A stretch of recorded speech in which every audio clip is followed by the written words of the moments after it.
Hi, I'm Michael Forrest and today's devlog is about Video Pencil, and I'm going to be talking about the upgrades available button notification. So I recently had an email from someone who was unhappy about this button that appears in Video Pencil, and what they said was, I paid for the core features, I don't need the other stuff and I won't. And I don't have any problem with your value proposition, but I have a big problem with that button being there after I paid. It's distracting when I'm using it and it's in all of the screen recordings that are my finished product, which makes me look cheap.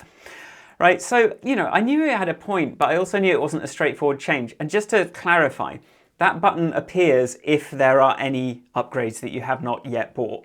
And, it's up there because it was the easiest thing to do, technically in an already sort of non-trivial code path. So something can often be small on screen, but deciding whether or not to show it or what to show can be surprisingly complex. And you can see, even though it's a small thing, it was a big deal for this particular user. I also thought, I'm not going to get rid of this thing outright. My goal is not to nag incessantly until the user caves in and buys it, but it's to inform the user when I've added something new and let them take a look at what's there.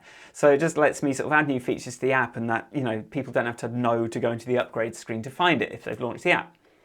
So here's what we're working with, right? This is the sort of code path that decides whether to show that button. So, the first bit is actually to do with CueCam. So features.studio license allows full access to iOS apps, right? That's so basically, why is it called Studio License? Because CueCam was called BeatSheet Studio to start with, and it sends through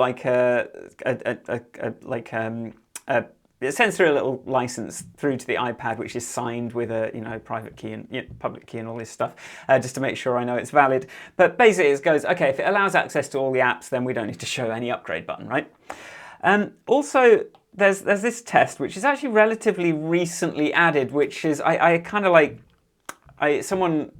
business wanted to buy multiple Video Pencils and licenses, so I had to sort of find a way to distribute that, and so I've got a whole direct activation mechanism sort of squirreled away inside the innards of Video Pencil to allow me to sort of check with my Squares TV server if there's upgrades, if it's been activated, and if that works. And then the key thing here really is actually this features.upgrades available. So is there anything new in the app, right, that they haven't bought yet, right? So, and just to sort of why is this all in sort of one big line in here? Well, it's because Video Pencil still uses observable object to update its SwiftUI views. So, it ends up, I get a bit nervous. Sometimes the view doesn't update if you don't have your kind of conditions in line. If you try and wrap it up in something, then it doesn't get SwiftUI doesn't know to update its view, so you can change something and it doesn't update because the observable object, the object will change, did not get sent for whatever reason, which doesn't happen with the observable protocol, which they've added more recently, but it does it does still happen on this one. So I'm always a bit cautious about wrapping things up or abstracting things too much because it can stop the views updating. But just to show you what that upgrades available looks like. Basically, we've got in-app purchase.available products. So this is everything that you can buy in a, just in an array on a, so this is an enum, in-app purchase, right? And then I've reset my pencils because I was testing this. I'll talk about that in a minute, actually. And then it just basically, so we have a purchases array, which is managed by StoreKit, which just sits on my sort of features model, which is an observable object. So it's got an array of purchases. It compares that against the array of available products. And if there's anything, that is not purchased, then we're going to get, okay, all items haven't been purchased, and then upgrades available means not all items purchased. So sometimes it's easier to have things in positive sense and then reverse it than to have a lot of double negatives. That can get very confusing to read. So next we have a bit of sandbox related stuff. So this is just me trying to make it clear to test flight users that they won't be charged for in-app purchases, and it's just one of these things that you end up so already we've got this code path that's oh, this is not my upgrade button, this is some other random shit. But next, I'm checking if I have any active offers. So, sometimes I do a discount, and I want to surface that to the user. I want to show you that there's an offer in progress and show you like 20% off and the price is usually this and the price is that. So I've got a whole, like, you know, that gives you a button with a little gift label, and it just says, what does it even say? Yeah, it's the title comes from active offers, and just checks whether any of those offers, you know, it checks if you bought those things yet against whether there's anything active, and then shows you that button if you can get it. And then finally we get this like button that was causing all this offense, which is just sort of pink button. So it's button style bordered prominent. It just says upgrade on it. And, you know, that just sort of sits in that toolbar if there are any upgrades available, essentially. So that's kind of the problem. That's what we've got at the moment. But what do we need now? Like, I want to show this, I want to show upgrades available instead of just upgrade as a call to action. But I also want to like dismiss that button if you've seen them and you've decided you're not interested. So, and then it should reappear if I add any new upgrades, right? That's kind of the key bit here. I could just say, oh, I've seen it, dismiss, gone, but I kind of want to still tell you if I've done something new, because I'm doing some new stuff, like something that would solve this guy's other problem, which is you don't have to do screen recordings anymore. But we'll get to that another day. So first we need to know when. We need, so, you know, for the date thing to work, we need to know when they dismiss the button. So I'll use, SwiftUI has a handy little AppStorage wrapper, and then this uses user defaults. It's just to sort of remember when they dismissed it, right? But what type do I want to use here? Like a date, obviously, but unfortunately, if I'm building for iOS 15, so it sort of throws up this error if you try and put a date, you know, in an app storage, because it's just not there. And I don't think this feature is enough of a reason to make people upgrade their iOS on their older iPad. So instead, we're going to store it in ISO 8601 format. Actually, surprisingly easy to do, and we go distant past just to say, okay, I don't want nil in there, and that's actually awkward with AppStorage as well. So we'll just put like, okay, they dismissed it at the dawn of time, and you know, like, so that's in the past, right? So that all of our date comparisons still work. And then we, you know, I'll just a little accessor here, last dismissed date, takes the, you know, that standard formatter and turns it into a date. And then if we don't get it, we just give up and go, okay, well, now is when they last dismissed it, so fine. We just won't show it if anything weird happens. But then a thing with this is, like, now that this is an accessor, I'm not 100% sure that, you know, SwiftUI is going to update based on that observable object, because, you know, is it going to see that that's, if I call last dismissed date, is it going to know that last dismissed, does it know it needs to recalculate this if I change it? But like, we'll just test it and find out. That's kind of what I did in this situation, and it seems fine actually. So now we can add this other condition. So last dismissed date is less than features.last updates added. So for this to work, you know, we don't have features.last updates added yet.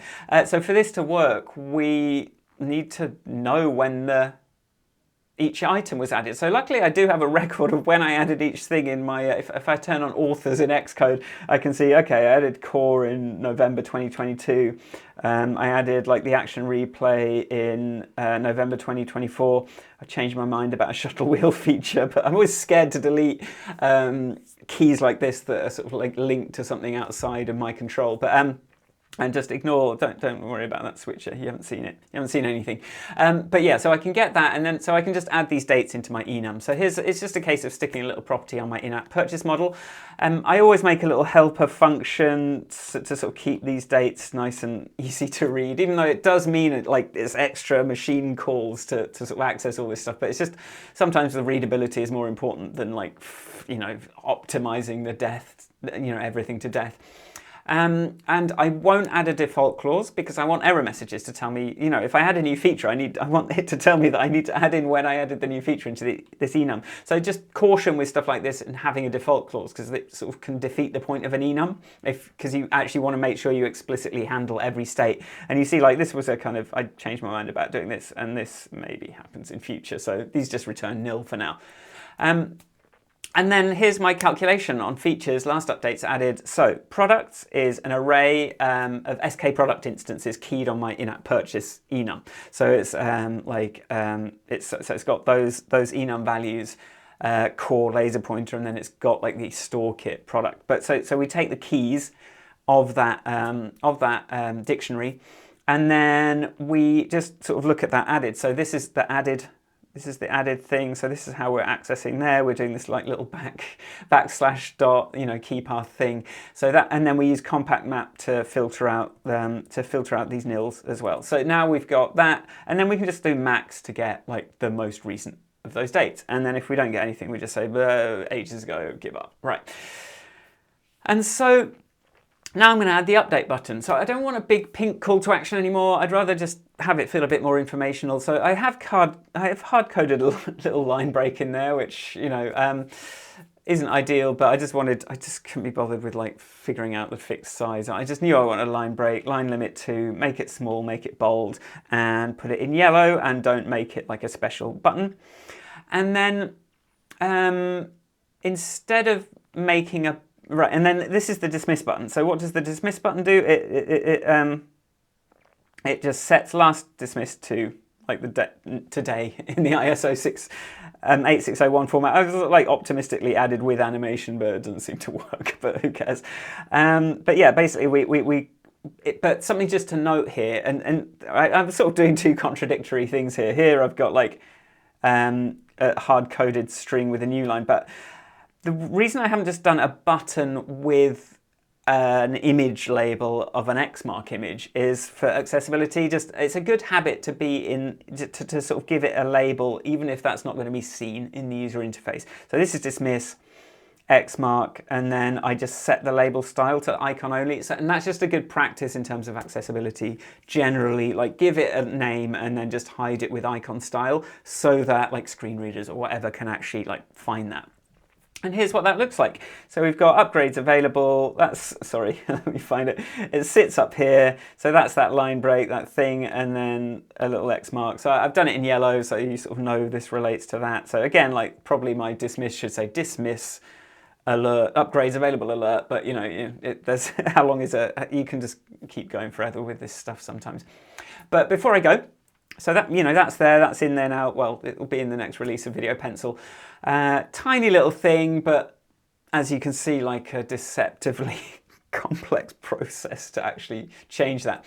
And that's not the end of it, because before I go, like, how do we test this? Because once you've dismissed it on the iPad, then it's gone. So how do you bring it back? And you also have the same problem if you've unlocked everything on the iPad, because you're working on it, because I'm working on it. And it's not a good, it's a really good idea to, well, it's not a good idea to edit code in a way that could accidentally go into production. So I could just like hard code, like, yes, no, always show it, or like, but that's a really bad idea, because you can end up like doing something for testing, finish up on a Friday, come back on Monday, like you're looking at your Git commits, you haven't committed it yet, but you just want to get a build out and get to the next thing that morning, and it can end up slipping through. So you just want to make sure that you couldn't accidentally let a mistake like that slip through. So we need to be a bit smarter than just like hard coding values into test. So, but one thing I do, like if you haven't released the thing yet, then you can just like add a 1 onto the key, right? You can add a 2, 3.